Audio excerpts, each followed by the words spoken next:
Hey, everybody. It is the Schick Show Wednesday edition with our friend Steve Hurd.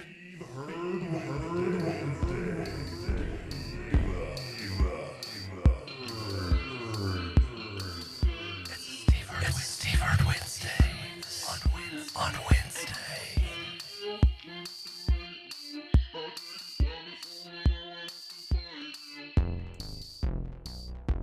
And Whenever you try to have three guys on, it's hard, you know, man. it's baseball season. He's got kids still in baseball. Yes, I think we're going to have to wait until Season's like over. fall or something, or yeah, maybe late summer. But I'm sure Then you're going to be getting into football. yeah, but then you don't have games every night in football. That's true. It- That's true. You have 16 games a week when you play baseball and softball. It's I miss crazy. it too. Don't I do you? miss it. I it. do. Not to the point to where I'm ready to go back and be a coach and do all that fun stuff, but I miss those moments, standing in the dugout. Like one of my favorite memories, and I don't know if Hannah Simmons is a listener or not, but it was 12U or 14U Tri-County. We were playing at the Little League when it was a softball diamond down there, and I don't remember who we were playing. It was 12U, and at that year, Troy Batten and Sue Terrell were coaching. I was keeping book, kind of managing the team, and we were having a lot of fun, man. Good coaching, good kids, good parents. Like it was a lot of fun. Everybody was into it, and everybody was just kind of like, "Yep, let's go." And we're at the Little League playing, and I'm sitting on a bucket, and somebody hits a dinger, man, or hits one of the fence or something, and I get up, I'm like, "Yeah, good shot!" And I've got the book in my hand, and so as they turn first, I watch them get to second base and run scores. And I look at my book, and as I look at my book, I'm putting my pen to paper, and I go to sit down, and there's no bucket. Hannah Simmons had pulled that bucket out from underneath me and laughing. And as I'm hitting the ground, like I'm in a seated position as I'm hitting the ground, and I'm laughing like you are right now as it's happening. That's how much fun we were having. The belly laugh. It was, man. And it wasn't like I'm mad at you or anything. I was just like, oh my God, that's hilarious. That's a great one. That was good. You got me good there, Oh, man. Simmons. To be able to share those times with my girls was really special, and Addison was very into it and really enjoyed softball. Jocelyn was until she wasn't, and she just kind of mentally moved on and away from it. And The gig was soccer, though. she more loved into soccer, and I love following her in soccer. And she was a lot of fun to watch. man, she was such a beast. She was. She didn't play no games. Oh, And she God. played. And don't. I hope nobody takes this the wrong way, because I played soccer.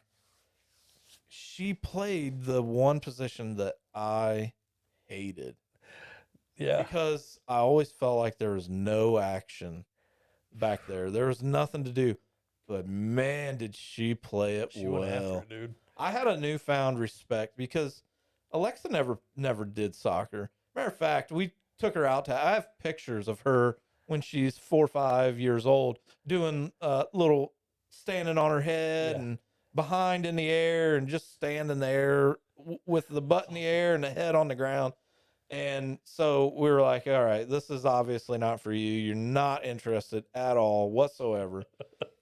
And then she found volleyball. Yeah. And she loved volleyball until she got to high school. Really? Yes. What happened? What do you think happened? Well, I know what happened, Okay, and you I don't don't wanna want to say anything that's going to make any. It's not your coach story to tell. Yeah, it's not mine. It's her story to tell. But then I think it was Lariah.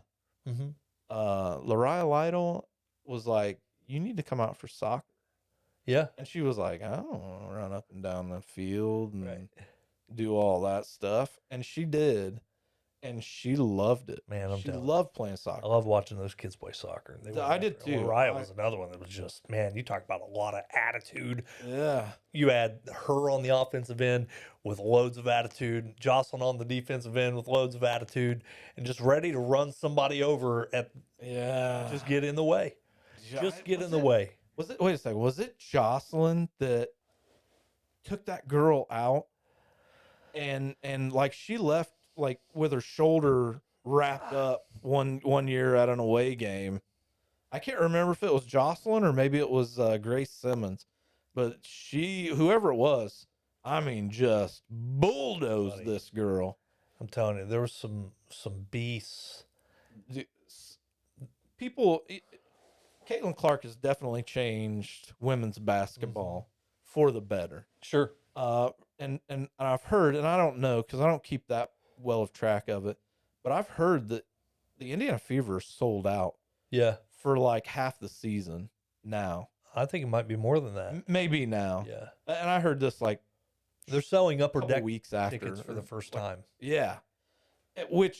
But I thoroughly enjoy watching women's sports. I do too. And I hate to make it sound like it's a perversion, but women's basketball, especially at junior high and high school level, is like watching hockey Oh, God. without the skates and the pads. God, it's so rough. Those girls are crazy So rough. on the court, and I enjoyed it. I love it.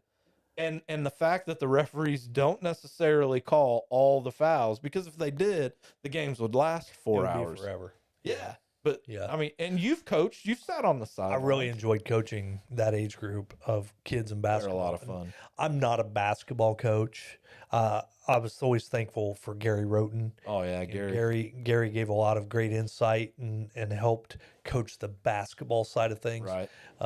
Where I was just motivating them, getting them in shape, and trying to give them a competitive edge.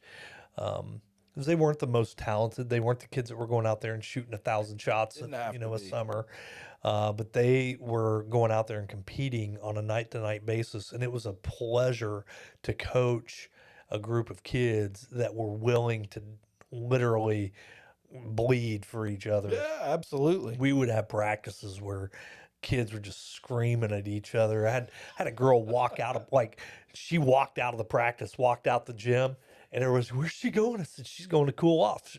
She needs to go get herself together so she Yeah. can come back in here and compete. She understands that she's going to hit one of you here in a second, and nobody wants that. That changes her ability to play Yeah. this game with you." Yeah. And we just ran drills that were so highly competitive that it would put kids to a place where they were willing and they knew that each other were going through it. Yeah. So it wasn't like just a few of them were going to have to deal with it.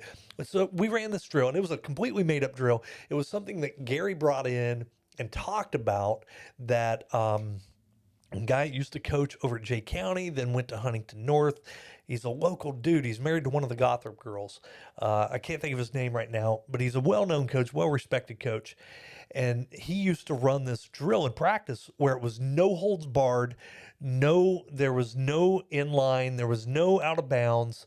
You score or you get stopped. If you get stopped, you're off the court. I remember you telling me about this. We ran that drill because we couldn't press break.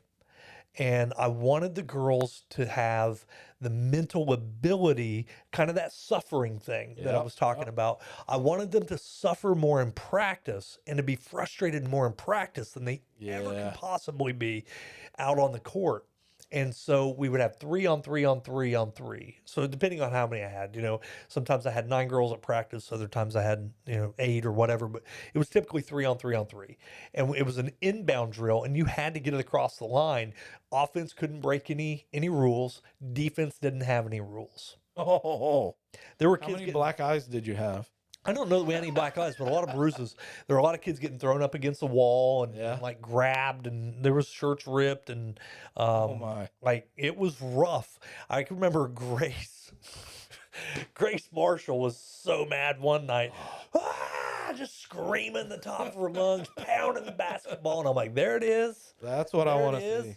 And then, eventually they started being able to break the press. And then that translated to the games because kids were just press pressing us because we couldn't get the ball across half court. And now, now you know what to do. Now we're Now getting what the you know ball. what to Yeah, to and it expect. was at such a fast-paced drill to where you didn't have to think, well, they can't do that because it's against rules.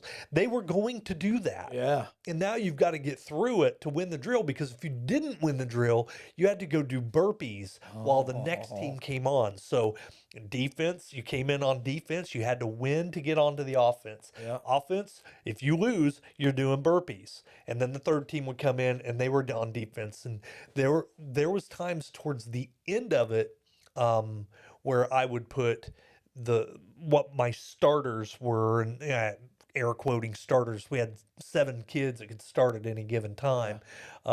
Which, I mean, basketball is one of those things where it's about a 7-person team. 8 Right, people is usually a stretch to get that cohesiveness. But in high school, junior high, and I wanted those girls prepared to play at the next level, and without being able to be scorers, which they weren't.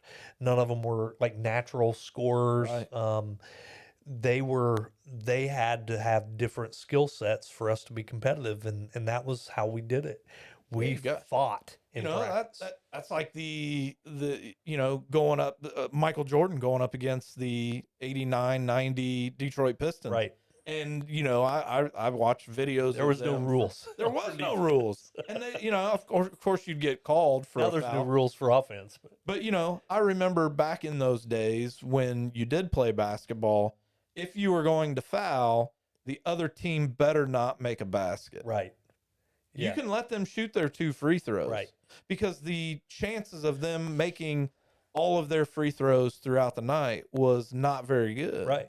So sure, I'll let you have your time at the free throw line. That's how we played at the park too. But the next time you come in to my area called the paint, you're going to think twice. You're gonna think about that. And you're going to try to do some other stuff to not land on top of your head when you go up for the layup. And there was no easy layup. It might be rougher for me as a defender that next time, but that next time I'm gonna want it. It was a one-uppy game, man. Exactly. And the game just isn't the same, and people will argue that the game, blah blah blah. The game just isn't the same as it used to be. I think the skill level has gone up tremendously. The skill level's obviously gone up because you have guys like Michael Jordan who started doing the things that he did, and then you had his successor of Kobe Bryant, who took us into 2014, somewhere in there when he retired. Yeah. And then what was it, 2013, 2012, when LeBron James came in? He came in long before then. Was it then? Yeah. 2010 maybe? I don't know. Somewhere in there, yeah. But I mean, every new guy. So LeBron James was probably watching Kobe when he was in his prime.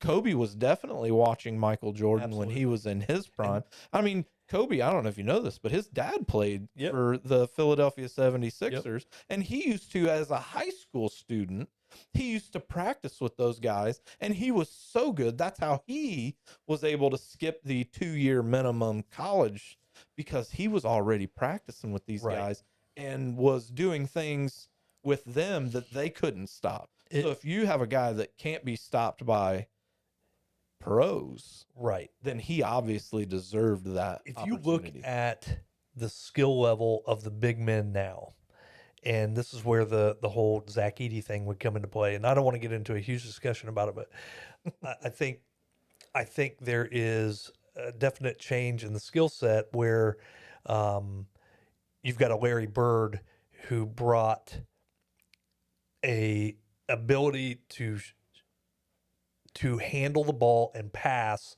that wasn't seen at that size of a person. Dr. J was in. Don't get me wrong. There was Artis Gilmore and some other people that were big people that could play the game in that style. Right. But you started to see a transition. I remember the Fab Five. Jalen Rose was a 6'9" point guard. Yeah.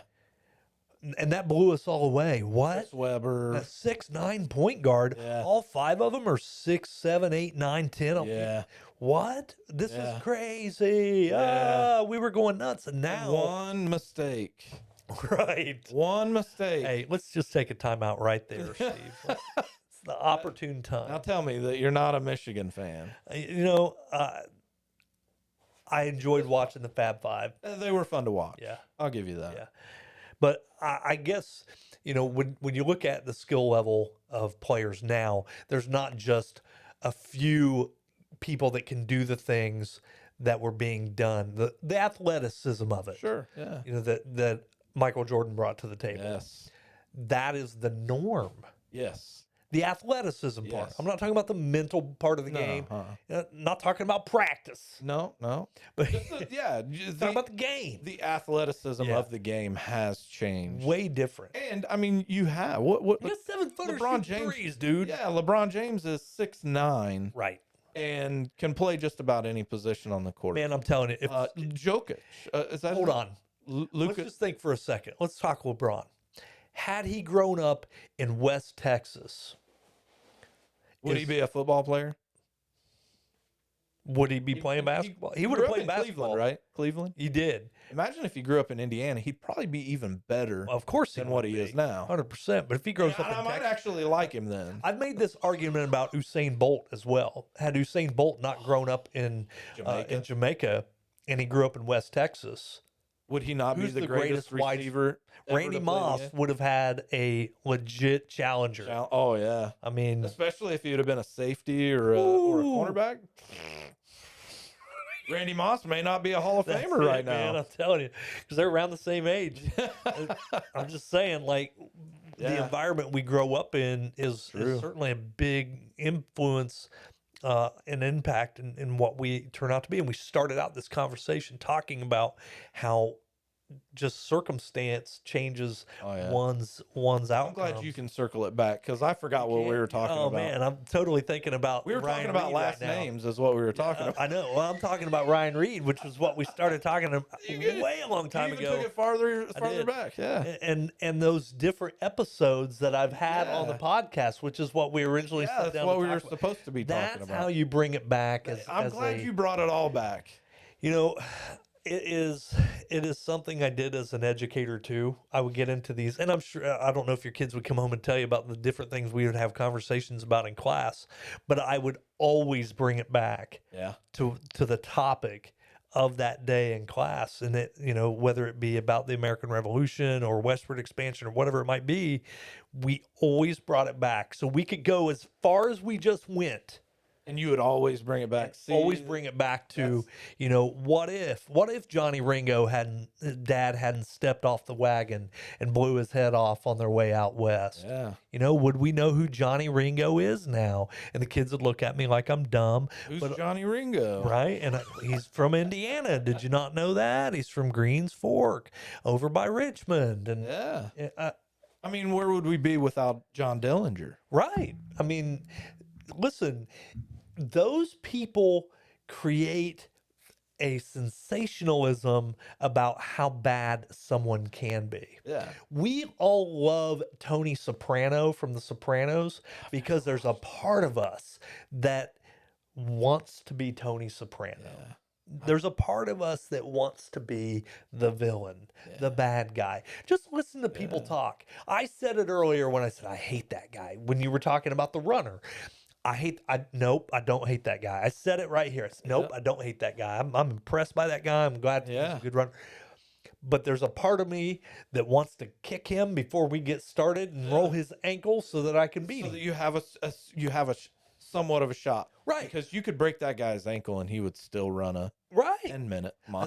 There was someone online the other day I was having a Facebook interaction with, and they had made a comment about age forever ago. Then they posted something else, and I made a comment, you know, hey, I thought I thought aging people couldn't compete. We started out talking about Tyson and, you know, the Tyson Fury, or the Tyson and Jake Paul fight. Logan, And- isn't it? Logan Paul, isn't it? Is it? I don't know. Whichever one. one of the it's Paul not going to brothers. matter. No, it doesn't. It's not Are going you to in matter. the same camp that I'm in? It's not going to matter. That poor guy has no idea. The beat down he's about to. All you have to do is watch one interview with Mike Tyson. It's one. I showed it to my kids. It's one interview where Mike Tyson sits there and he talks about where he's at in his life now and how who he was as a fighter, and he starts crying and he says, and I miss him. I miss that mean mother. You know, Wait a second. Was that the one with Joe Rogan? no, what did Rogan Oh, interview? he He's did one with talking Joe to Rogan somebody that was else. along the same lines. And he starts crying when he starts talking about Yeah. his inner beast. Yeah. And he's like, I don't like that guy. but I miss him. And Yeah. I'm like, oh my Yeah. God. Yeah. And as soon as that fight was announced, all I could think about was, did he not watch him cry about Yeah. missing his best friend? Yeah. His best friend is the world champ that demolished the best fighters on the planet Yeah. on a night by night basis. I mean, did you see the last pay-per-view fight that he did? Where who was it? Yeah. Was it Roy Jones? Roy Jones Jr.? Roy Jones Jr. Yeah. Thought that it was just going to be an exhibition fight, Yeah. and Mike came in and was just swinging on him, and he- he was like, "Man, I just wanted to run around. I thought this was playing." And he did. He backed way off. Mike backed way off in that fight. That was 100%. Like, Yeah. Like, come on. Like, this guy doesn't look know. how happy he is He is. training for this fight. He is so excited. Some of the He videos gets coming to out. spend this Oh, my. time with his best friend, that inner person. I know you remember the original Oh, fights back man. when he was knocking guys. I remember because my parents could never afford to do anything like No, that, we buying never a did fight like that. pay-per-views. Yeah. But I remember my next door neighbor, Yeah. his parents would buy the fights. I And love going to my neighbor's house or my friend's house. we would never go there. My brother and I would never go there to watch the fights because he had a very special needs brother Okay. who ended up dying by the time he was 21. Oh, But he wasn't expected to live past like 3 days, sure. and he lived till he was 21. And he could, if you got loud or a knock on the door would set him into a seizure and could have killed him. So we weren't allowed to do anything like Okay. that. But he would always tell us about the fights the next day, and he was like, well, my dad was so mad. Yeah. So mad. The fight only lasted 15 seconds, 50, and he 60 bucks. annihilated that guy. Man, you'd have to get with your buddies and Yeah. pool money together. Yeah. I mean, they didn't make the Mike Tyson knockout game for nothing. God, man. It's not Logan Paul or Jake Paul knockout. It's Mike Tyson Boy, knockout. if he doesn't look like Glassjaw or whatever his name is, he looks a lot like him. It's almost like Yeah. a Simpsons episode. Yeah, like they foresaw it on Right. the Mike Tyson It's gonna knockout. be Yeah. like- I hope it's a fight. I really do for I'm everybody. sure it'll be some kind of fight because somebody has to tell that kid, listen, the best chance you have of winning this fight is to punch and run. Punch and run. That's all you got. That's all you can do is punch and run. Tyson has so much knowledge of the sport and Oh. of strategy. Like, he is a student of the sport and has been since he was 12, 13 years old. He had one of the best, if not the best trainer on the planet. Cuss. Like, yeah, I mean, Yeah. when I think of Cuss, all I can see is Rocky Balboa's. That's exactly who I see. You gotta know him. You know, Come on, Rock. get in there, kid. Catch that chicken. You know, Yeah. like, well, I'm going to be I will be out of town when that is on. So I'm hoping we can find somewhere in Memphis where we can go watch it. We're going to Graceland to spread my parents' ashes as a family. Oh, yeah. So my brother's coming up from Houston, and my sister and brother and I are coming from Hartford City to Memphis, spread their ashes. But you had your brother on your podcast. Yeah, you And know, that was a really interesting. I like that. well, and you'd even reached out to me after that to say, man, Yeah. you need to have your brother come on. I need to know more He about it. He won't. won't do it. Yeah, he's like, oh, I don't like my own voice on, I don't like listening to my Okay, own voice. don't I said, listen you don't to have yourself. to listen to it. Yeah. That's what I told him. And he was here. I didn't listen to my episode. Like, he was here. He went through all our family photos, and I was like, "Hey, we're gonna podcast." And he goes, "No, I don't really want to do it. I'm not into it." I'm like, "Okay," Yeah. and I'm not gonna make him. I've asked my no, sister, it's not for everybody. and I've asked my siblings, "All let's go podcast." They're not into it. That's Yeah. fine. They don't It's a have different to. generation. They really are a different generation. I mean, they are generation Yeah. whatever it was. If I asked my mom to come here, she'd be like, no. Yeah, I mean they're 8, 10, 12 years older than me. Yeah. Man, it's just not their thing, and that's So okay. they're just at the beginning of Gen X. And You're at the end of it. I'm at the beginning. I think I'm Gen X. I thought 67. Mm-mm. 67 to 81. Well, I'm 74, so So you're right in the middle of it. Yeah. I'm 76. I am full blown Gen X. Yeah. They are more boomer or whatever it comes before. I don't know what it is. I don't know what it is before X. Maybe Generation Gen Y. Strange. Yeah. That's They call us the lost generation, or maybe that's what it is. They're the lost Are they? generation. I don't know if they are or not. I mean, It's either us or them. One of us Definitely is a the lost difference. generation. Yeah, definitely a difference in how they approach life versus how I approach because it. their parents hated them. They didn't. they, they just told them when they were 10, "Hey, get out of here. It's time for you to get out on your own." That's Where with us, it was more about 13. They were like, "I don't want to see your face anymore. Don't you have a car yet?" right. Here's what's interesting. Listening to a Rogan podcast, one of his guests was talking about why people are so needy now. And he equated it to, we were sent out to go play on our own. Yeah. Get on your bike and ride and come home when the street lights come on. Yep. So we had to make decisions on our own. Yes. We formed baseball games on our own. Oh yeah. We were meeting at the open lot to play baseball. We were meeting at the park And to it's play not basketball. like you had a cell phone that you could tell, Right. "Hey, meet me at the We baseball just diamond." knew, like we'd ride by on our bikes, and they were like, Yeah. "Hey, I just saw Jimmy go by. Yeah. I'm gonna go play." you know? Exactly. Or if you lived on the street like I had, nobody rode down it. You had to get on your bike Over and go by- seek it out. By Goldberg's, Yeah. right? Yeah. On Chestnut. Yeah, Yeah.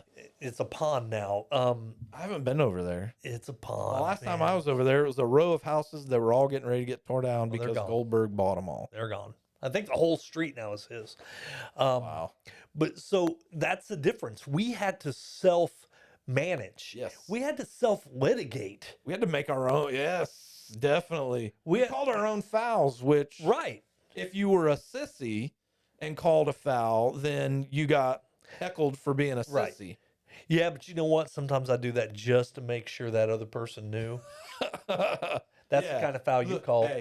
Hey, you can have. I understand you can have the ball, but just know that you definitely fouled me. That's right. That's right.